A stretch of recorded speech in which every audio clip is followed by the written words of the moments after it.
ఇది చేసే తప్పు, అది చేసే తప్పు. లైఫ్ లో ఫన్ కావాలంటే ఏం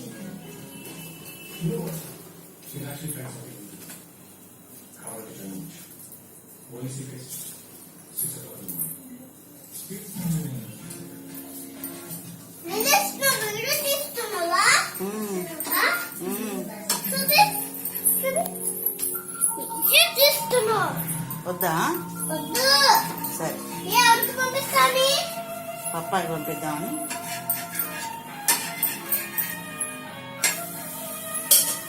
పప్ప ఇల్లు నీట్గా ఉంది అని చెప్తే వస్తాడు ఇంటికి, లేకపోతే అమ్మమ్మ వాళ్ళ ఇల్లు డర్టీగా ఉందని రాడు. అందుకని